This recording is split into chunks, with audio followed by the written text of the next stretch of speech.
what unique can you bring to the table? Because that's going to help you to grow so much. If you're just trying to be the next Jake Paul, he's already done it. He's already successful. Don't have that mindset of like, oh, it's too late or someone else is already doing it. Like, of course, someone else is already doing it. And if you are trying to find something very specific on YouTube and it's not out there, create it yourself. Because we obviously like, YouTube has got so many videos. So if you found something that does not exist, you just hit like a landmine there, like run with it. If you're just getting started on YouTube and you've typed into the YouTube search bar, how to start on YouTube, how to make money on YouTube, how much does YouTube pay me, you've definitely come across Cathrin Manning. She's one of the top YouTube educators right now with her own style of how she's creating content. And I'm excited because this is a 2-part series we're doing with Cathrin Manning. And today we're talking all about the YouTube algorithm, how to grow, and how to make money on YouTube. My name is Heather Torres, and I'm the host of the Think Media podcast, the #1 podcast to help you grow your influence on YouTube and then turn that influence into a high impact and a high profit online business. And today we're getting into a 2-part series. So if you missed the last episode, make sure to go back and listen to it. We talked all about how to pick your niche, the mindsets to overcome, and how to do branding right on YouTube. So if you missed that, make sure to go back and listen to it. Well, if you're a Cathrin fan like I am, you're going to love this episode because she really dives into pieces of her story that she hasn't told before, what it really takes to become successful on YouTube, and how to actually figure out this whole YouTube thing, the algorithm, how to make money. All of that is in today's episode. Let's jump into today's featured content, and then we'll wrap it up after the content for some reflective questions and more.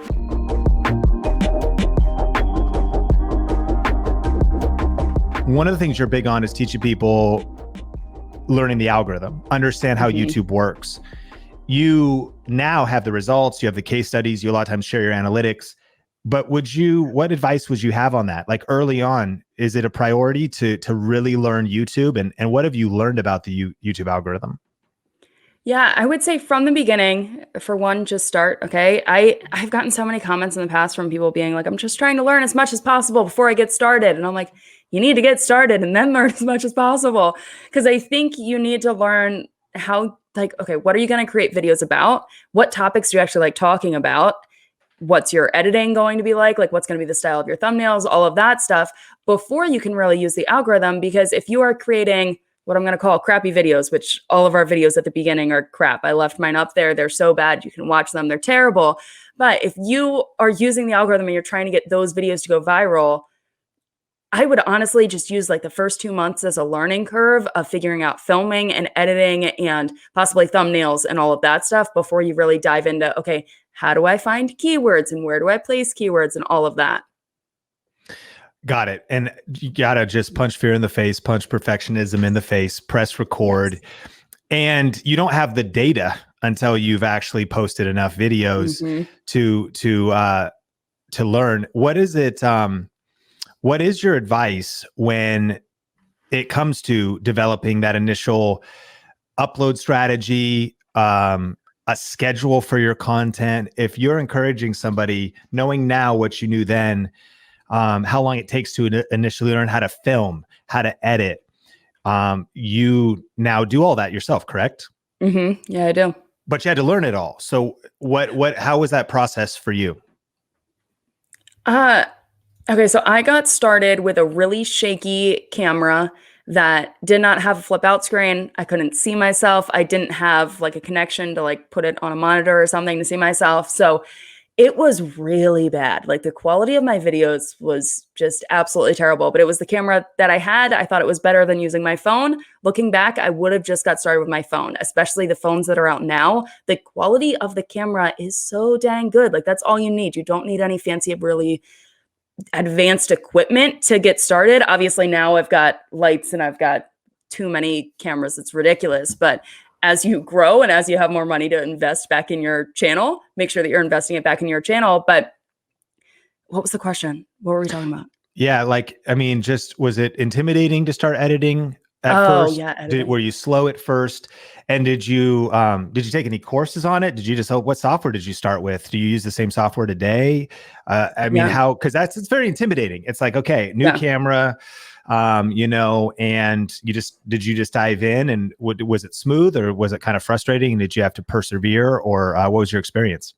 Yeah, so I had an iPad Pro. I didn't even have a computer because I started YouTube as a side hustle. So I had I don't even know what kind of laptop it was, but it was not a Mac laptop for business use. So I couldn't use that for my YouTube channel because that was just for my full-time job at the time. So I edited on my iPad, and iMovie comes for free on any Apple device. So I got started with iMovie on my iPad, and that was so challenging. Not as many features are available on the iPad, but at the same time, when I was just getting started, I did very minimal edits. Like all I did was cut out some of my ums or where I made mistakes. That was it. Like I didn't add any sound effects. I didn't add any music in the beginning. It was very, very rough. It wasn't until I have like an iMac desktop computer that I was still using iMovie, but I became a bit more advanced, and I went from taking maybe 20 minutes to edit to 2 hours to edit. And now, depending on the video, I mean, I'm spending like 8 hours to edit a video, depending on how many features, overlays, sound effects, music, like everything else that goes into it. So it's definitely a learning curve. I didn't take any courses. I just went to YouTube. I mean, YouTube has everything for free. If you want to learn how to edit, go to YouTube. And are you still on iMovie? I'm on Final Cut Pro now. Awesome. Yeah. And we'll actually, Nolan Moulton, the Think Media team, literally has a 2-hour class, like you said, on Final Cut Pro, on Think Media, that'll teach you everything you need to know and more. I mean, he gets crazy deep into like color grading and all kinds of stuff. And so we'll link that up in the show notes if you want to check that out. And I think what you broke down is really great advice. Starting with what you have, starting simple, and not letting even your edits be too complex, not letting anything be too complex at first, but you can level up as you go and reinvest in your channel as you go. And today you're on a Mac and you're on Final Cut. I would echo that. If somebody said, "Hey, Sean, tell me what computer to buy," if I was saying PC or Mac, I would say Mac. I don't know if you'd say the same thing. And I would say, I think iMovie is a good place to start on Final Cut, because Mac workflow is more user-friendly. It's a nice, it's a great system. I love both. But if you're listening to this and you're like on the fence trying to make a decision, I think staying in the Mac world is the most user-friendly world. What do you think about that? Would you give that same advice to a friend if they are like, "Hey, I want to get a camera and get a computer"? What would you tell them to invest in? Yeah, I've actually gotten that question before. Is camera versus computer? And I always say computer, because with your computer, like iMovie comes for free. So you're not only getting a computer, which you can do so many different things with, but it also comes with an editing software. Like I ended up getting Final Cut when I had my YouTube channel for 2.5 years. Like I had been editing hundreds of videos already on iMovie for free. It's a great platform, but a camera, I mean, obviously it's going to give you a good quality visual, but if you have an iPhone or something, just get started with your iPhone. Like the quality on that is so incredibly good compared to, I mean, if you have a nice computer and or not a nice computer, if you have a nice camera and you're trying to edit on your iPhone, I've done that before where I created a whole video editing on my iPhone, and it's so much harder to do. I would just recommend just like get the computer, and iMac is definitely the way to go. Today, you are Cathrin Manning, and you were yesterday as well, but you're Cathrin Manning with 440,000 subscribers, and you're getting thousands of views. And you mentioned your first videos are your worst videos, but you got to just start. If you think through what's different about your videos now, and you say, what I wish I knew if I was starting, of course, you got to start messy. So I get that. But if there's some ways to level up our videos, what are the distinctions that go through your mind now in terms of making a video hold attention? Average view duration matters, be more interesting, be more engaging. What are some of the elements that go into a Cathrin Manning video that helps it get the results that it gets? Yeah. So one of the things, I know we mentioned this, like level up as you go, but one of the things that I did is with every video, I tried to learn something new or just become better and better. And that's why when I was first getting started, like my edits were so incredibly simple. And then I was like, okay, let's try sound effects. Okay, let's try different transitions, and all of that stuff will come. So when I first got started, all of my videos, my camera was in one place the whole time, and I was sitting in one place the whole time, and I was just talking. The edits were simple.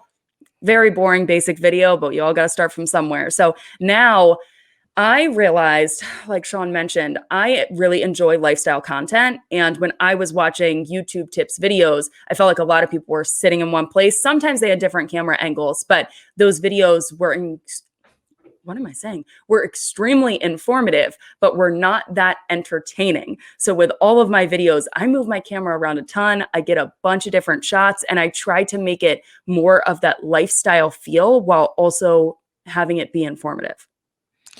Yeah, I mean, I think that you might start in your kitchen. Have I ever seen you like grab ice and put it Oh into like an yeah. iced tea? Uh-huh. Or so you have a couple so you're almost weaving like vlog elements into something that's still educational. Yes, and Yeah. that's what you mean when you say lifestyle content?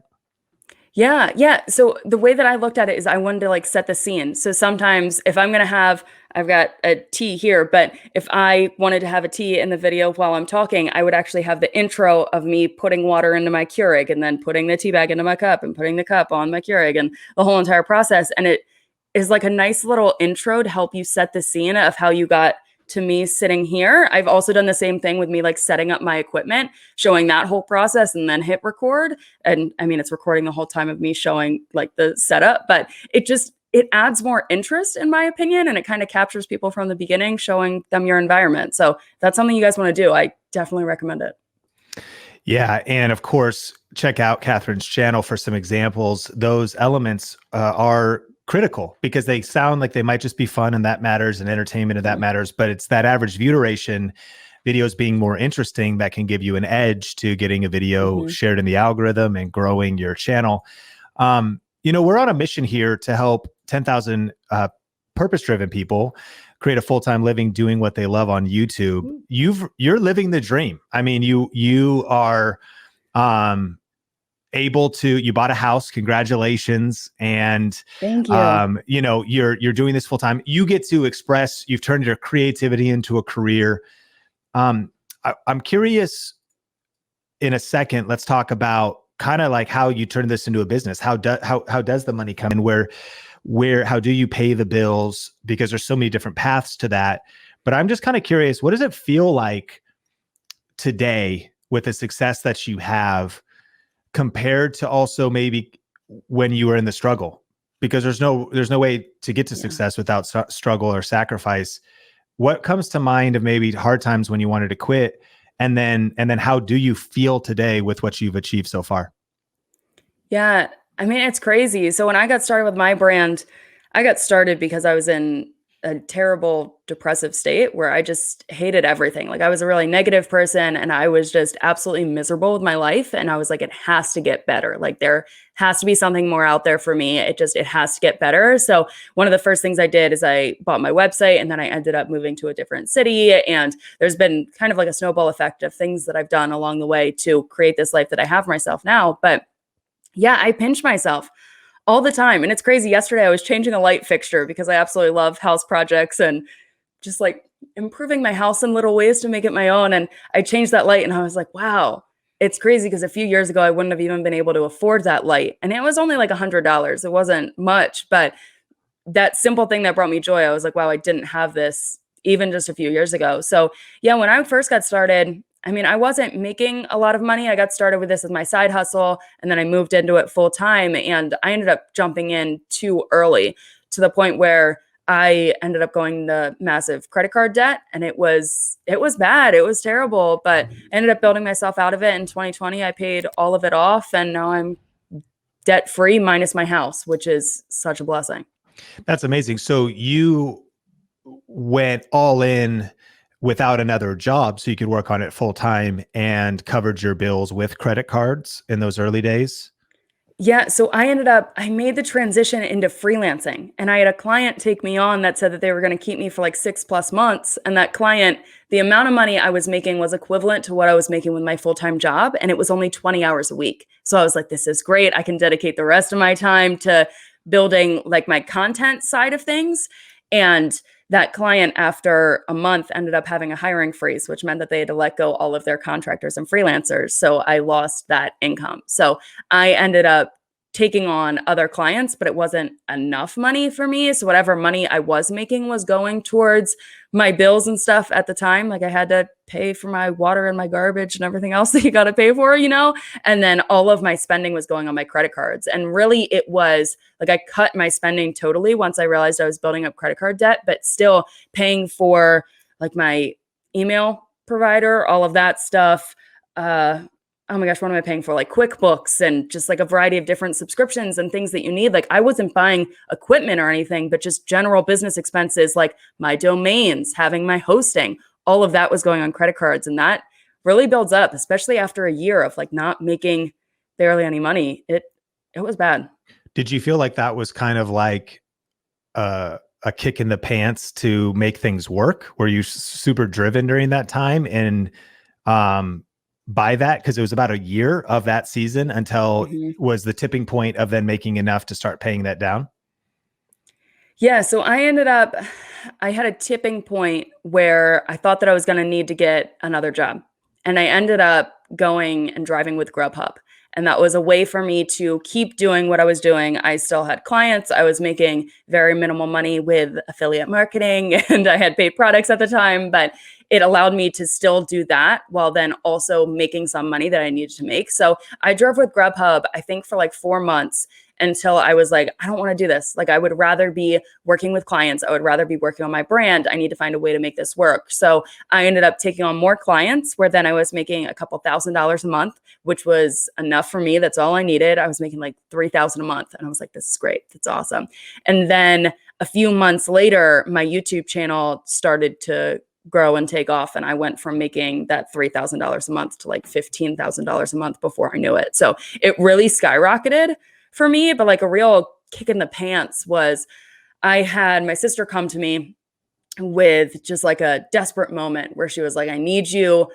I'm going through this rough time. I need you. And I was like, I don't have the money. I was like, I've got 2 credit cards that are maxed out. I'm not making money. I can't do it. And for me, I was like, I don't want to be broke anymore. I don't want to be here. I don't want to do this. So I really got my act together. And that ended up helping to skyrocket my YouTube channel because I was so focused on finding ways of actually making it work. Thank you for sharing that story. And so today, and even during that time, you've now built out a couple different significant income streams. And so what is it today that what was it then? I mean, was it YouTube ad revenue was the first thing? And then what was kind of the journey and what are your core monetization strategies today? Yeah. So in the beginning, the most money I was making was with freelancing. So I was taking on clients and I was doing a lot of consulting. I was doing Pinterest work, SEO work, what I really knew at the time, I was doing that work for clients. So that was my primary income stream. And then I also had affiliate marketing. I was making maybe $100 a month. Maybe I wasn't even monetized at that time with my YouTube channel. So I was just pushing out videos without getting paid at all. I wasn't taking on any sponsorships and really, that was it. Like I was not making a lot of money at that time. It was just freelancing. And then over time, because my YouTube channel grew so much, my ads revenue ended up skyrocketing. But also I had laid the foundation for my affiliate marketing. So a bunch of my videos already had affiliate marketing links. I was already creating videos that the main goal was to promote my affiliate links and get some sales there. So once my channel took off, so did my affiliate marketing links. And like I started making really, really good money with affiliates. And then it ended up sponsorships came in later on. I waited a while to take on some sponsorships because I didn't want to do it right away. I wanted to focus on my content. And now sponsorships is another good income stream for me. And what kind of affiliates were you an affiliate for? Yeah, so I've got at the beginning, because I was talking a lot about Pinterest. So Tailwind, which is an automation platform for Pinterest, that was a big one for me. TubeBuddy, all heard of TubeBuddy before. What were some other ones? I was honestly like very minimal at the beginning. ConvertKit, my email platform, it was all like products and it was really the services that I was using because I wasn't really referring to like Amazon or anything for my camera gear or anything like that. So it was really just the services I was using. And then once you started getting some decent views, YouTube ad revenue became significant. What does that become like today off like 500,000, 1 million views that you get a month today? What are you earning? About between like 7,000 and 10,000 a month just from ads. That's amazing. Yeah. And thanks for sharing that too. I think you do share that on your channel. That's a bold question. Like, hey, tell me exactly how much. And if I could have your social security number as well and your bank account number. Oh, people are on the podcast listening? No. So, I love it. And it's encouraging because we will learn that this isn't overnight. It takes perseverance. It's hard seasons. You got to have a vision. It's cool to hear, a family member needed help, and it was like, man, I don't want to be broke. I want to keep fighting for this. And it's cool to see the results that you've gotten today. What's the future? What are you looking to next?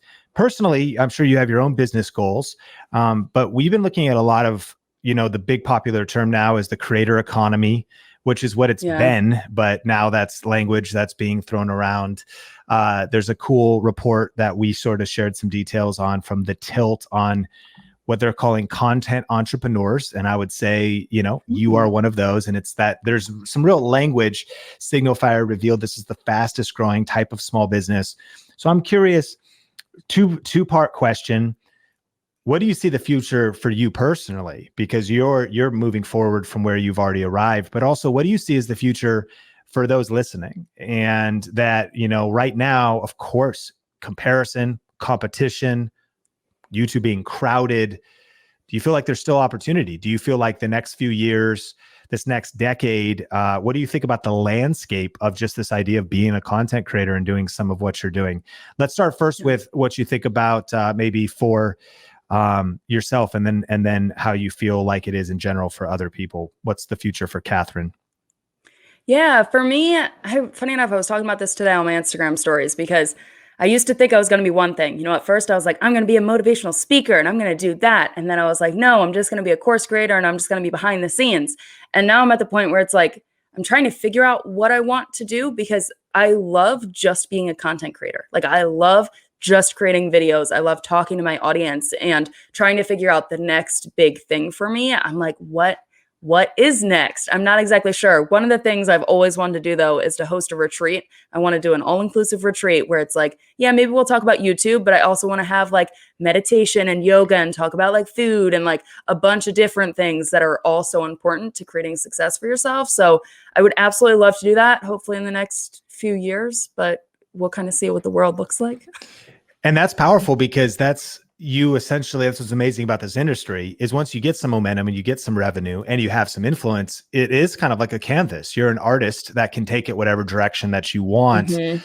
Do you want to write a book, or do you want to host a retreat, or do you want, again, assuming you have some people you've built a connection with, you've got 1,000 true fans, you certainly have done that. And so the future is a place of abundant creativity. What do you think in general? People are just getting started though right now. And it seems crazy. We're going into 2022 and like, man, YouTube is no longer a young kid. YouTube started in 2005. So we're coming up on YouTube's a 16, 17-year-old, just got its license, still living at home, but super rebellious, mom and dad, I don't want advice from you anymore.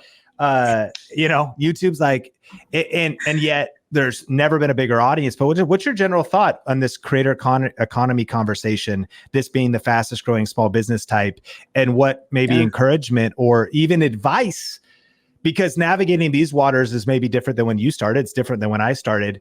You're telling somebody who's maybe like looking at this mountain of climbing up in the creator economy and feeling a little overwhelmed, or feeling like, I want some wisdom from the now no longer 24 Cathrin Manning. What can old Cathrin Manning coach me on? Cathrin Manning. She's been around. She's got a few scars now, and she's going to guide me. So, what are your thoughts on the future this next decade? That's how I feel. I finally feel old enough to offer some advice to some people, No, I think if TikTok has taught us anything, like it's not too late to get in the game. Anyone can blow up on TikTok and it's amazing. And I feel like since like 2019, 2020, I don't know, I've been seeing these videos all the time where people are like, is it too late to start YouTube? I don't think it's ever too late to start YouTube, honestly. And if I would have waited, I would have just been 1 year behind where I am today, or 2 years behind where I am today, like depending on when I got started. So if you think about it, if you start today, you're going to be so much further along than where you would be if you waited and you had all the right equipment, or you had the money to buy the equipment, or all the information, or you took all these courses, whatever it is. Like you just kind of have to get started today and figure it out as you go. But I don't think I think, yes, it's oversaturated. There's a lot of people, like I'm not going to deny there are a lot of creators out there, but that doesn't mean that we don't need you as a creator. Like we don't need another Think Media. We don't need another Cathrin Manning. We're already doing it. What unique can you bring to the table? Because that's going to help you to grow so much. If you're just trying to be the next Jake Paul, he's already done it. He's already successful. What new can you bring? Like you could be the next Jake Paul if you came up with something different, you know? So I just kind of think you got to get started. Don't be afraid. Don't have that mindset of like, oh, it's too late or someone else is already doing it. Like, of course, someone else is already doing it. And if you are trying to find something very specific on YouTube and it's not out there, create it yourself. Because we obviously like YouTube has got so many videos. So if you found something that does not exist, you just hit like a landmine there, like run with it. I love that. And I just want to acknowledge you as well. You know, I like, it's awesome to see you create content. Obviously, you are teaching things and sharing things and doing lifestyle content outside of this YouTube teacher kind of space, but you're also a newer YouTube teacher. And I love that fact because you could have said, well, Think Media is doing it and Tim Schmoyer is doing it and Daryl Eves is doing it and Roberto Blakes is doing it and Sunny Lenarduzzi is doing it. But like it also showed that even if somebody else is already doing it, you can too. Like if you get started, you bring, and then you brought a different flavor to it. You said, man, everyone's doing it this way. I'm going to bring a little lifestyle edge to it. I'm going to bring my own style to it. In fact, I'm going to stop watching everybody else and I'm going to do it in my own way. So whatever your niche is, I'm sure if you're listening to this, you could identify competitors. You can learn from them, but maybe you need to stop watching them and follow Cathrin's advice and just be you.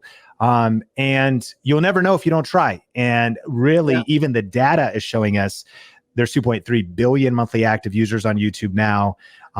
The audience are more conditioned to consume content even than ever before. Cathrin, here was a big light bulb moment for me. My parents, my mom, Susan, and my stepdad, Phil, weren't really watching YouTube. They never really watched my videos, but really because of the pandemic, they installed this projector in their living room that had like an Alexa on it. Yeah. And all of a sudden, my wife and I come over with our son, Sean Bradley, and they're like, guys, you would not believe these YouTubers we discovered. And I was like, stop. You're on YouTube? They're in their 70s. They're literally like, check out this couple. And it's this couple that covers famous songs and different outfits, and they sing these songs in their car. And there's like these montages. Maybe you've seen somebody like them. But I'm sitting there and I'm like, did my mom just say you need to check out these new YouTubers I've discovered?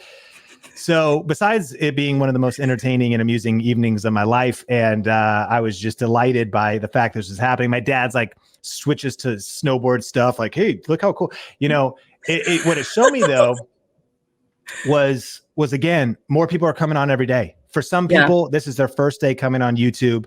We're now seeing the stats that multi-generation, Gen X, baby boomers, they're on YouTube. Of course, Gen Z, millennials, and across the board, it's this next decade is going to be the best decade.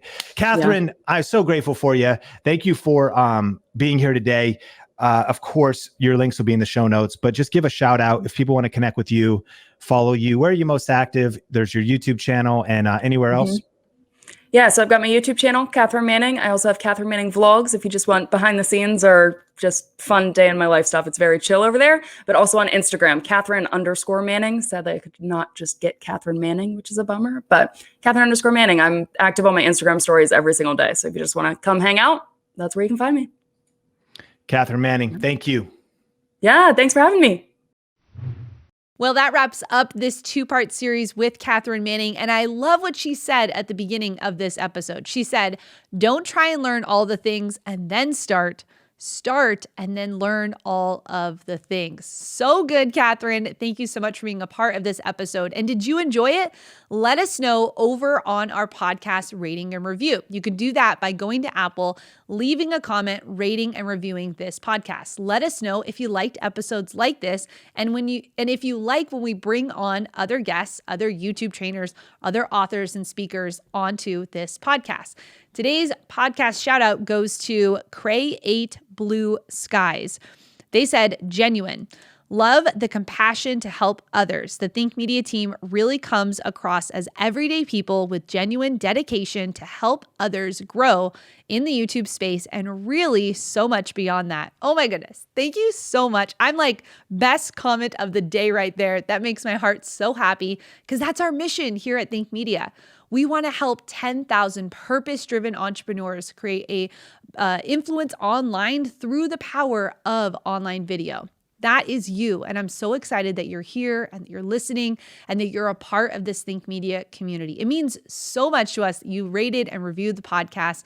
And I can't wait to read more on the upcoming episodes. Well, if you haven't already registered for our Think Masterclass, we have a brand new free class for you. If you've taken some other classes that we have, you'll want to make sure that you register for this new one. This one is all about learning how to generate over 57,000 views per day with this one strategy. Make sure you register for that class at thinkmasterclass.com.